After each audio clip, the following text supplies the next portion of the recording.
She thought she could cheat and stay protected. She thought I'd stay quiet, to protect her image, her family, her lies. Instead, I exposed her in front of everyone. And when her father found out, he didn't just lose his temper. He lost control. Now she's facing the storm she caused, alone. About 5 years ago, Kathy and I met at a midday cookout hosted by a mutual acquaintance. It was one of those get-togethers where neighbors, co-workers, and strangers arrived with crisp coleslaw plates and folding chairs. She was drinking sweet tea while standing close to a table filled with partially consumed finger foods. She smiled warmly and invitingly when I introduced myself. Her eloquent speech and businesslike demeanor immediately distinguished her from my typical group of friends. I enjoyed contrasts. She seemed to thrive on corporate meet and greets and winery tours, while I was a bit rough around the edges and never really enjoyed them. However, we clicked. A few weeks after that cookout, we began dating. It was physical, magnetic, and quick. When we first met, we essentially tore each other's clothes off. I was a director of technical sales who traveled a lot, and she was a successful corporate up-and-comer. We bonded over the course of 18 months. She was everything to me, my best friend, my partner, and my comfort. After the wedding, we moved into the same apartment. Unless I was away on a contract, I paid about half of our rent each month, and she paid the remaining balance with her handsome salary. At first, that synergy appeared to be effective. However, the cracks appeared by the 3rd year of marriage. If I feel like I'm losing control of the situation, I can be domineering, controlling, and even cruel. This is where I'll confess my transgressions. Small things like Kathy's new obsession with staying up late, her frequent work trips, and her incessant phone calls were the cause of our arguments. Up late again? Gonna bring me a souvenir from that bar you love so much, was a joke I used to make fun of her. If she retaliated, I would retaliate even more. We both felt justified in our resentments, and while it's true that I left her lonely on extended business trips, sometimes lasting weeks, I wasn't the type of guy who would just roll over and let someone walk all over me. I had a hazy suspicion for about a month, but it wasn't until February 2018 that the pieces of the puzzle, which I had avoided assembling, finally came together to form a picture of betrayal. She had started to spend more time at work, even going missing on weekends, and one night I did the unimaginable. I snooped. Kathy had asked me to get groceries out of her car's trunk. I was leaning in when I saw a pink bra half tucked under the passenger seat. It was hers. Yes, the brand and style were the same, but what haunted me was the way she usually peeled it off. Maybe I was too paranoid, but she once told me that when she was particularly worked up, she liked to take her bra off under her blouse. I wanted to make sure I was right. So I started making plans on how to trap her even though my heart was pounding. She was out late the following day, but I was sly like that, always wanting to catch someone red-handed rather than have an honest conversation, so I took careful mental notes instead of confronting her. I thought that by cooking a fancy dinner, setting the table, and lighting candles, I might be able to entice her into having a pleasant evening. Perhaps she would make a mistake if she was cheating. I can't stay. I have to shower and meet some coworkers at the local hangout, she said, wearing that tight business skirt and the faintest hint of men's cologne that wasn't mine. She arrived at 8 o'clock. Rather than argue, I marched to her car while she showered and threw my company cell phone onto her back seat so I could track it with my personal phone. Sometimes my anger showed up in strange, inconspicuous ways. She dismissed the dinner and apologized with a fake smile. She left shortly after, her clothes still fresh and her hair still damp, and I ignored her, feeling a certain rush as I did it. She left without a second look, and I tracked her down on my phone, and sure enough, she stopped at the bar she and her coworkers often visited. After parking across the street and waiting, I finally saw her leave with a tall, well-groomed man who was undoubtedly older than me and exuded that boardroom confidence. I watched him take her hand and kiss her. This happened at around 9 o'clock, as they got into another sedan and drove off to a hotel 10 minutes away. I parked across the street and watched them enter together, which made my stomach turn. It was done. I felt angry and completely betrayed, but you might be surprised by this. I had a more sinister plan, so I chose to piece everything together instead of confronting them that evening. I left because I wouldn't merely collect evidence, I would use it to crush her. A stranger named Rai offered me a small trailer on his ranch, a place where I could disappear. Sounds like you need to cut your losses, he said in a relaxed country accent as I found a tavern outside of town, had a few drinks, and discussed my options with him. Even though I was stoic, I liked the idea of disappearing because sometimes the only remedy is a major reset. I laughed cynically when Kathy woke up the following morning, came out of the bedroom, and gave me a suspicious look. "Where did you end up last night?" "You just vanished," she said. Her eyes widened, but she quickly collected herself. "You're being ridiculous." "Where I go is my business," I spat. "But while we're at it, are you sleeping with someone at work?" She tried to brush it off, but then demanded that I leave her alone, calling me a paranoid madman. "You can ask my coworkers." I was at the bar, I didn't press. I was good at confrontation, but I wanted to wait and plot a way out that would break her delusions about being in charge of the story. That Monday, I started packing in silence. I pretended to be her husband during the day, or at least a ghost that roamed the apartment, and by late afternoon, Ryan and I would rent a pickup truck, load up the trailer with my belongings, and set it up in the foothills of the mountains, an hour outside of the city. I kept my plan to myself, and when Kathy saw that I was more composed than normal, she changed her strategy. I was not going to forgive or forget, and I discovered something that I couldn't ignore, even though she was suddenly being sweet, offering me coffee in the mornings, and giving me half smiles. Even as a man accustomed to dubious things, I was disgusted to find a used condom packet in the trunk of her car, behind old grocery bags. The wrapper was sticky and had an unpleasant odor. She was that careless, or perhaps it was a twisted power move, leaving me these breadcrumbs of betrayal, but it was so obvious, as if she wasn't even trying to hide it, that it made me laugh almost uncontrollably. I confronted her when she got home that night, showing her the package of used condoms in a plastic bag and saying, "Kathy, what's this?" She froze, and I saw real fear in her eyes for a moment. Unbelievably, she then began to tell me that it must have been from some girlfriends who had messed around in my backseat 6 months prior, and she had no idea how it got into the trunk. That made me laugh. We got into a heated argument, and I persisted. She hissed back, "Who's the coworker? Let's see your phone right now. Let's hear his name. I'm done talking about this, Paul. If you trusted me, you wouldn't be invading my privacy." I clenched my fists and left the apartment to prevent myself from physically attacking her. Even though I had a tendency to be cruel, I wasn't going to begin, but Kathy changed the course of events the following day. She surrounded me at home, her hair unkempt and her eyes swollen, and she blurted out, "Paul, I'm pregnant. I swear on my life that it is yours." Some part of me still wanted to believe her, even though it made sense to demand a paternity test right away. "This is fate, right? You'd be such a great father," she stammered, adding that she had only cheated once, maybe twice, but the baby was unquestionably mine. Despite my stony detachment, I was spinning inside, and I whispered, "Don't expect me to jump for joy. I don't trust you. I want proof." She sobbed and called me a heartless monster. I walked over to her and said softly, "Don't use the word monster, Kathy. You're the one hooking up in random cars." We had a toxic dynamic, two people desperate to destroy each other, and she turned away, crying. They cornered me outside the apartment a few days later, and she rushed back into my life with her father, Frank, in tow.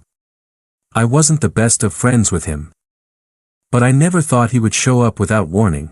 I came expecting more lies because Kathy had insisted that I come back to discuss family issues, and as soon as I got out of my truck, Frank, a tall, broad-shouldered man who had never liked me, loomed over me. He barked, "Paul, I've heard you've been ruining my daughter's life, snooping in her trunk like a degenerate while she's pregnant. Respect. Did she tell you she's been playing around with some office suit? Because that's respect, right?" Kathy's face turned pale as I stared him down. Frank moved in closer, pointing a thick finger in my face and warning me to watch what I said. I sneered, "If I hear one more word about some alleged affair, I'll teach you a lesson. If she's pregnant, you need to man up and take responsibility." He grabbed the front of my shirt, his breath smelling of old cigarettes and stale coffee, and said, "Teach me a lesson, Frank. Are you going to lecture me about fatherhood while your daughter is cheating under your nose?" He growled, I'll do more than lecture you if you keep slandering my daughter. That was my moment, and I took out my phone and flipped to the covert video I had taken of Kathy and that coworker stumbling into the hotel after leaving the bar with their arms wrapped around each other. I hit play after using my phone's camera to identify them from across the street. It was grainy, but it was enough. That's your daughter, right? Deny it.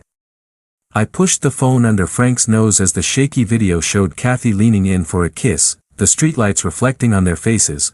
Frank grabbed the phone, his eyes wide, Kathy's face crumpled. Tell me she's not hooking up with this guy. That's not what it looks like, Dad. This is an old video, she screamed as she reached out. How dare you show me a video like that? My daughter isn't some tramp you get to humiliate. Frank stared in stunned silence, his grip tightening on my collar, before he exploded. An old video? That was the best she could do. I snapped. You owe me a new phone. He turned, angry, and threw the phone to the pavement, breaking the screen. What kind of sick, twisted man keeps secret recordings? Blood pooled in my mouth where my teeth caught my lip as he swung a wide-open palm at my face so suddenly I didn't have time to block it. The slap reverberated off the walls of the apartment's courtyard, and I staggered backward onto my knees. Hey, he roared. Take your hands off him, now. Kathy screamed, Dad, stop. At that moment, our neighbor Franklin, a retired police officer who was known for being prepared to face trouble, came streaking down the hallway with his .357 Magnum. Frank froze, shoulders heaving, eyes wild. No, my dad didn't mean it, Kathy insisted as she broke into a fit of sobbing as Franklin aimed the revolver in that unyielding, no-nonsense stance. Kneel. Hands behind your head, Frank snarled. Who do you think you are, pointing a tool at me? Lower that damn weapon. Franklin repeated, Get down on your knees now, or I swear I'll put you down. Frank paused, but he knew it was futile to stand off with a loaded revolver. He sank to his knees slowly and reluctantly, and I staggered to my feet with Franklin's assistance, cleaning blood off my lip, just as the police, horns blaring, and neighbors peeping out from second-story balconies arrived. Officers leaped out of 2 patrol cars that screeched to a stop. Dropping their weapons and yelling at Franklin to drop them, I'm a retired officer. That man offended the victim, Franklin said, pointing at me as he placed the Magnum on the ground and raised his palms. As mayhem broke out, the lead officer came up to me and asked, Are you hurt? I replied, I'm fine, but I was still wobbly. Frank attempted to stand, but another officer yelled, Stay on your knees, and he smashed my phone and slapped me across the face without warning. Frank protested, Don't tell me what to do. I was protecting my daughter's honor. Hands where I can see them. One officer pulled Frank's arms behind his back and pinned him face down, saying, That's offense. Sir. This man is scum, and you're not following an officer's orders. This is insane. Kathy went into a frenzy. We can talk it out. Dad, please, just stop resisting. She hurried to the officer, but a second police officer stopped her, insisting that she back off. Ma'am. Frank was handcuffed and pinned to the pavement in a matter of seconds. Refusing to calm down, he kicked at the officer's leg while swearing. Let me go, he yelled. You have no right, Kathy yelled. The lead officer spun on her, saying, Ma'am, you can't do this. He's my father. Do not interfere, or you will be arrested for obstruction. Another neighbor attempted to record the altercation, but Franklin was pushed aside while they confirmed that he was a retired officer and discovered that he had actually been protecting me after seeing me being attacked. Frank, meanwhile, kept flailing until they threatened to tase him, and then he finally collapsed to the ground, swore at the police and at me, and spat at Paul. You're the bad guy in this whole fucking situation. You'll pay for this. You destroyed my daughter's life. Look in the mirror, old man. Your daughter lied, cheated, and now she's saying I'm the father of her baby, I said, frowning as I touched my swollen lip. I'm telling you it's yours. I wouldn't lie about that, Kathy sobbed. I apologize, I just made a mistake. You're only sorry because you were caught, I said in a chilly tone. Kathy turned to me, her face streaked with tears, and the police marched Frank to the patrol car. Ignoring his protests and the poison in his eyes, half shoving him inside because he wouldn't sit. "Let me talk to you, please. I'd like to discuss my pregnancy with you."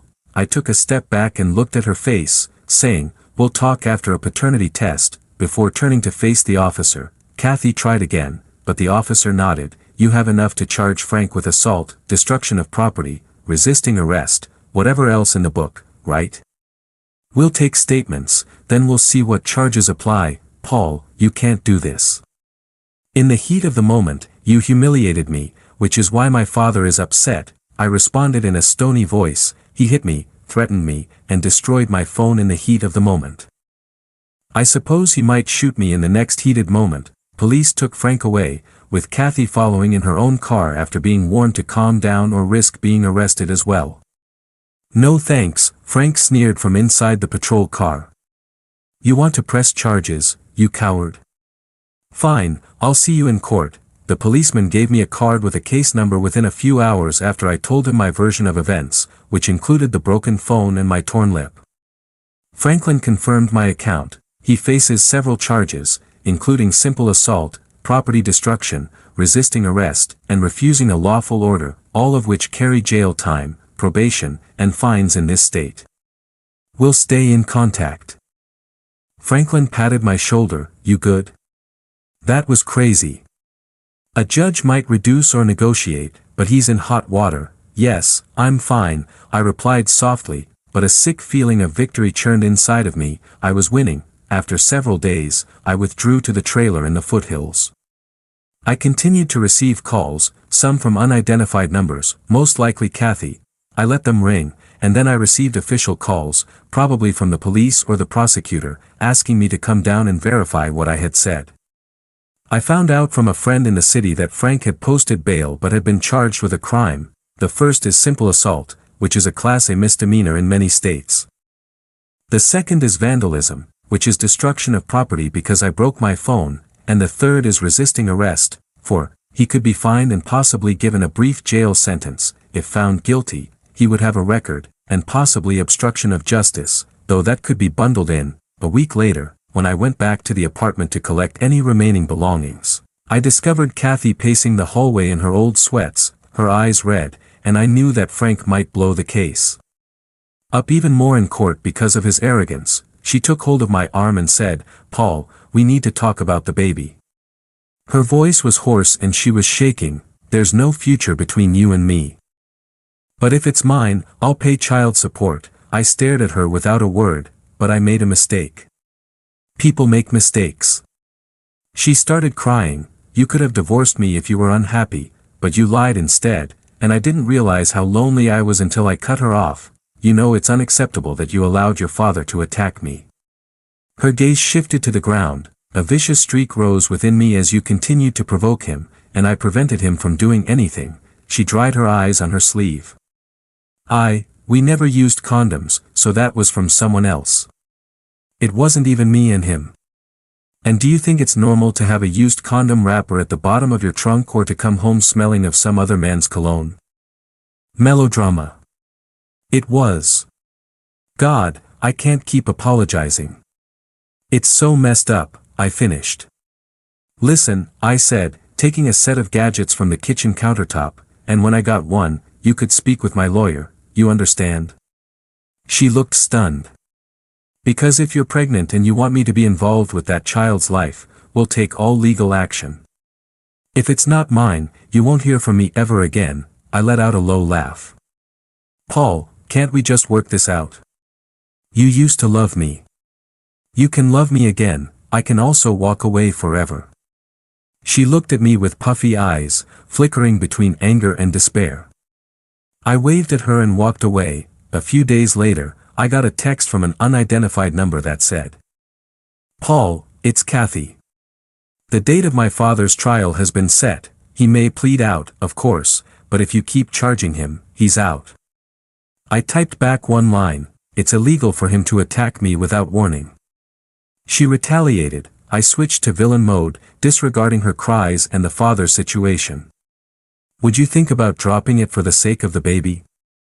If you want to talk." I turned off my phone. "No, thank you." Kathy had attempted to entice me back with half-baked apologies and a suspicious baby claim, but I felt they deserved no mercy, and some might say I was too callous for my own soul or obsessed with vengeance. They had both underestimated my coldness, and Frank had resorted to physical violence. Weeks became months. No one threatened to drop charges, so I continued to communicate with the county prosecutor to make sure I wanted to proceed. This was my just punishment. My city buddy informed me that if Frank was found guilty, he might receive a year in prison or a large fine, or possibly both. With good attorneys, the punishment might be reduced to probation, but the shame alone would make him regret bothering me. After I blocked her phone number, Kathy attempted to email me, writing, "I sincerely apologize for everything. I understand if you hate me. But please, let me talk to you for the sake of the baby. I'll quit my job to make this better. I know you think I'm lying, but the baby belongs to you." I sent back the paternity test after the birth, Kathy. If it helps, I'll leave my father. Leave me alone. I'm living my own life, and that's the only talk we'll have. Paul, I made a foolish decision, but I love you. I've always loved you. I was hurting, she replied. I was perplexed. Please don't ruin my father. His actions were solely motivated by love for me. I didn't respond further, but approximately 6 months later, I got an email from the county. Please don't shut me out, after pleading guilty to a lesser charge of resisting arrest and a lesser offense. Frank was sentenced to a year of probation, anger management classes, a $5,000 fine, and restitution for my destroyed phone. It felt anticlimactic, but I was glad to see him punished for that cheap shot slap, and I heard that he lost respect in his social circle, an old-school father who attempted to protect his daughter's honor by fighting with her husband and ended up handcuffed. I was told that if he broke probation, he might go to jail. When Kathy's due date drew near, I refused to go to the hospital without a legally required test because he detested people gossiping. I'm in labor. I'm about to give birth to our baby, she wrote in her messages. Where are you, Paul? The messages were emailed because I still had her blocked. But I didn't move. My heart had become icy. After a paternity test was set up and I discreetly provided my sample, the lab results a few days later verified that the child was not mine. She sent me a final email, saying, "I'm so sorry." It had been a desperate guess or an empty promise of fatherhood on her part. I really wanted it to be yours, or at least I thought it might be, and now I have to raise this baby by myself. I never answered.